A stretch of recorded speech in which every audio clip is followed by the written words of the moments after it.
کوئی شخص عرب کے معاشرے میں اپنے داماد کے خلاف فوج لے کے نہیں نکل سکتا تھا. یہ مقاصد تھے جو رسول اللہ صلی اللہ علیہ وسلم کے پیش نظر تھے.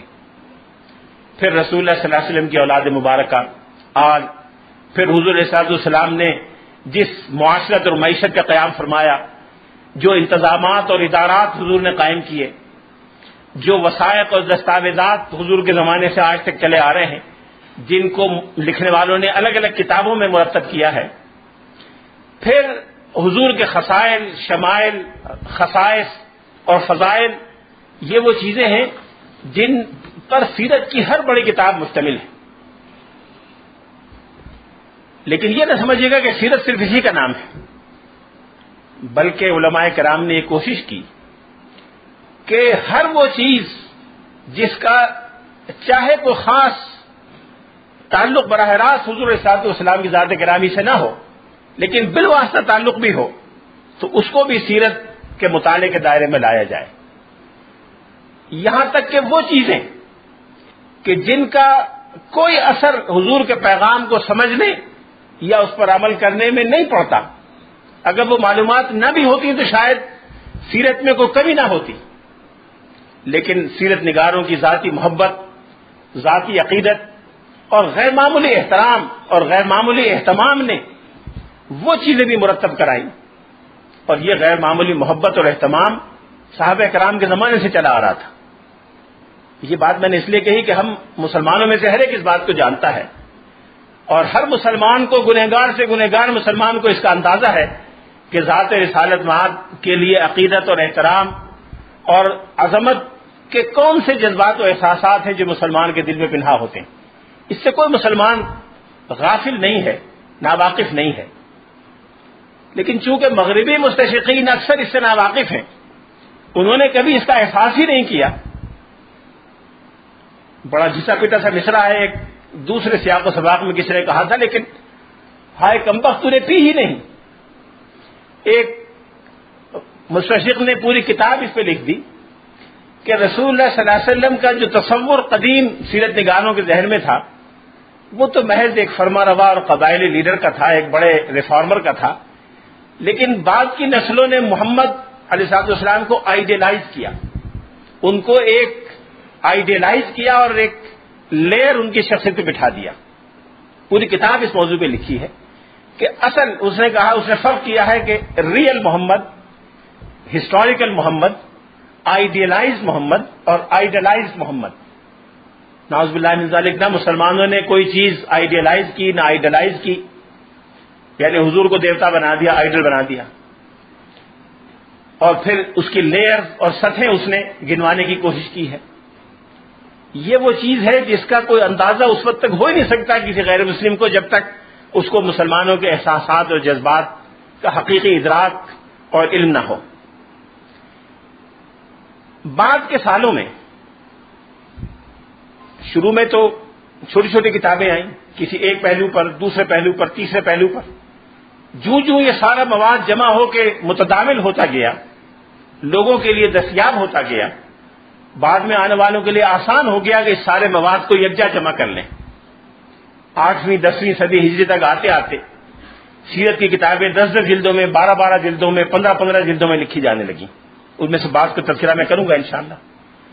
اب یہ جو کتابیں 12 جلدوں میں، 15 جلدوں میں لکھی گئیں، جن میں سے مطبوعہ موجود ہیں، اوپر اسی ہال کے اوپر کتب خانے موجود ہیں، ان کتابوں میں وہ تمام چیزیں سیرت نگاروں نے، محدثین نے جمع کی ہیں جن کا مصنف کی نظر میں حضور علیہ السلام کی ذات مبارکہ سے بالواسطہ یا بلا واسطہ تعلق تھا. وہ چیزیں جو بھی میں نے بیان کی وہ تو یقیناً سیرت کا مضمون ہے. رسول اللہ صلی اللہ علیہ وسلم کے جن قبائل سے تعلقات رہے وہ بھی سیرت کا مضمون ہے. جن اصحاب کو رسول اللہ صلی اللہ علیہ وسلم کی خدمت میں رہنے کا اتفاق ہوا وہ بھی سیرت میں شامل ہیں. خدام اور ملازمین اور عمال اور کارندگان حکومت، قاضی، مفتی، یہ تو لازماً سیرت کا حصہ ہے. لیکن رسول اللہ صلی اللہ علیہ وسلم نے کن کن سواریوں کو سواری کا شرف عطا فرمایا، گھوڑے کتنے تھے، اونٹیاں کتنی تھیں. صحابہ کرام کی محبت کا تو کوئی اندازہ نہیں کر سکتا. حضرت ابوبکر صدیق رضی اللہ تعالیٰ عنہ پہلی مرتبہ جب سرکاری حج سرکاری انتظام میں ہوا، سن 9 ہجری میں امیر حج بنا کے بھیجے گئے، امیر حج بن کے حضرت بکر صدیق روانہ ہو چکے تھے، کئی منزلیں طے کر چکے تھے. بعد میں سورہ برات کی ابتدائی 40 آیات نازل ہوئی جس میں مشرکین کے بارے میں کہا گیا کہ جو معاہدے ان سے کیے ہیں وہ ختم کر دیے جائیں اور 4 مہینے کا نوٹس دے دیا جائے. اس کے لیے حضور علیہ الصلوۃ والسلام نے مناسب سمجھا کہ حج کے موقع پر اعلان کیا جانا مفید ہے، اس لیے کہ تمام قبائل اور عرب سے لوگ آئے ہوں گے. اس وقت اگر یہ اعلان کیا جائے تو آسان ہے، سب تک پہنچ جائے گا. تو آپ نے حضرت علی رضی اللہ تعالیٰ عنہ کو یہ آیات دے کے پیچھے بھیجا اور اپنی اونٹنی دے کر بھیجا. سب سیرت نگاروں نے، محدثین نے لکھا ہے کہ سیدنا علی بن ابی طالب تیزی کے ساتھ جا رہے تھے کہ حضور صدیق کے مکہ پہنچنے سے پہلے اس سے ملے. صحابہ کرام نے اس اونٹنی کی آواز سنی جو حضور صلی اللہ علیہ وسلم کی اونٹنی تھی، جدا جس کا نام تھا. جدا کہتے ہیں کان کٹی ہوتی ہے، اس کا کان کٹا ہوا تھا، جیسے چیرا دے کے 2 حصے کر دیے جائے. جدا کہتے تھے. جب جدا کی آواز سنی صحابہ کرام تڑپ گئے کہ حضور تشریف لا رہے. جس نے اتنی محبت سے معاملات کو دیکھا ہو، جس نے اس نظر سے چیزیں جمع کی ہوں، اس کا اندازہ کوئی نہیں کر سکتا. کہنے والے کہتے رہیں گے کہ لیئر بٹھا دیا، سطح بٹھا دی، یہ کر دیا، وہ کر دیا. رسول اللہ صلی اللہ علیہ وسلم کے جانوروں کے بارے میں معلومات موجود ہیں، اونٹنیوں کے بارے میں موجود ہیں. حضور نے اگر کوئی بکری اپنے گھر میں رکھی اس کے بارے میں معلومات موجود ہیں، کس نے دی تھی، کس سے خریدی تھی، کہاں سے آئی تھی، کس گھر میں تھی، کتنا دودھ دیا کرتی تھی. اگر یہ نہ بھی معلوم ہو تو سیرت میں کوئی فرق نہیں پڑتا، لیکن یہ معلومات جمع کی گئیں. اسلحہ کون سا تھا حضور کا؟ حضور علیہ الصلوۃ والسلام جن گھروں میں، جن کمروں میں، حجروں میں رہائش پذیر تھے، اس کی تفصیل کیا تھی؟ ابھی چند سال پہلے ایک پاکستانی ایک صاحب ہیں، پنجاب کے کسی گاؤں کے ہیں، مجھے گاؤں کا نام یاد نہیں رہا. انہوں نے کئی سال کی محنت سے 3 کتابیں لکھی ہیں، جس میں ایک پوری کتاب یہ لکھی ہے کہ ازواج مطہرات کے حجرات کہاں کہاں تھے، اس کا رقبہ کتنا تھا، کیسے بنے ہوئے تھے. پرانی کتابیں لے کر ایک ایک چیز کو ہاتھ سے ناپ کر، اگر لکھا ہوا ہے کہ 10 ہاتھ تھا، 10 ہاتھ سے ناپ کر نشاندہی کر کے بتایا. کتاب شائع کی ہے پوری، بیوت النبی، اور اس طرح کی 3 کتابیں اور ہیں.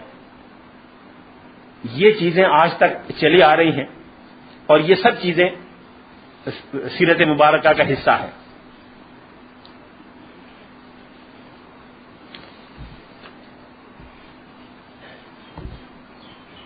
یہ ساری معلومات، جیسا کہ مصادر سیرت پر کل بات ہوگی تو میں تفصیل سے عرض کروں گا، ایک اعتبار سے حدیث کا حصہ ہے اور ایک اعتبار سے سیرت کا حصہ ہے. محدثین اور سیرت نگار دونوں حضرات نے ان معلومات سے اعتنا کیا ہے، لیکن محدثین کا جو تھرسٹ ہے، محدثین کا جو اصل ارتکاز ہے، وہ رسول اللہ صلی اللہ علیہ وسلم کے ارشادات، آپ کے اعمال اور تقریرات پر اس اعتبار سے ہے کہ کیا چیز جائز ہے اور کیا ناجائز ہے، کیا چیز سنت کا حصہ ہے اور کیا چیز سنت کا حصہ نہیں ہے. محدثین کا زور اس پر ہے. سیرت نگاروں کا زور اس پر ہے کہ رسول اللہ صلی اللہ علیہ وسلم کا ذاتی طرز عمل اور رویہ اور شخصیت مبارکہ کیا تھی. اس لیے ان دونوں میں بڑا تداخل پایا جاتا ہے.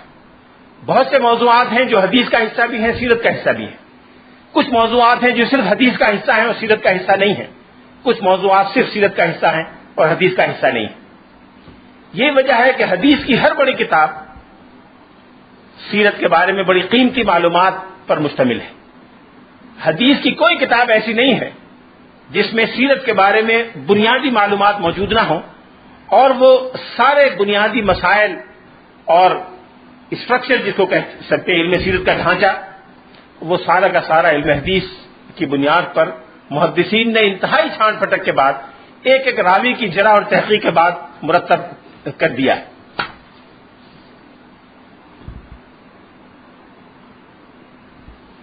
چنانچہ حدیث میں اصل بحث اقوال و افعال رسول سے ہے اور ذات و شمائل ضمناً زیر بحث آتے ہیں.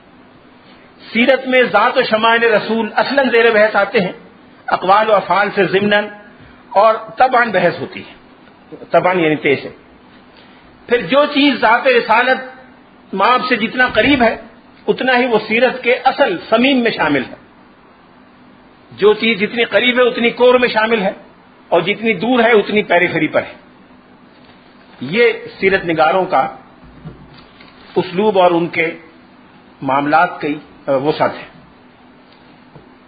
علامہ ابن قیم، جن کا تذکرہ کئی بار آئے گا اور کئی موضوعات کے تحت تفصیلی تذکرہ آئے گا، انہوں نے ایک جگہ لکھا ہے کہ سیرت کا علم حاصل کرنا ہر مسلمان کے لیے فرض ہے، اس لیے کہ سعادت دارین مسلمان کے لیے رسول اللہ صلی اللہ علیہ وسلم کی رہنمائی اور آپ کی لائی ہوئی ہدایت پر مبنی ہے۔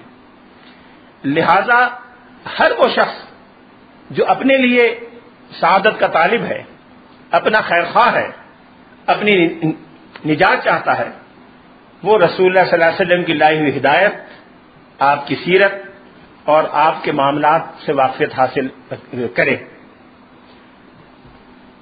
یہ بات انہوں نے زاد المعاد میں لکھی ہے۔ مطالعہ سیرت کی ضرورت مسلمانوں کے لیے کیوں ہے، اس پر شاید زیادہ تفصیلی بات کرنے کی ضرورت نہ پیش آئے۔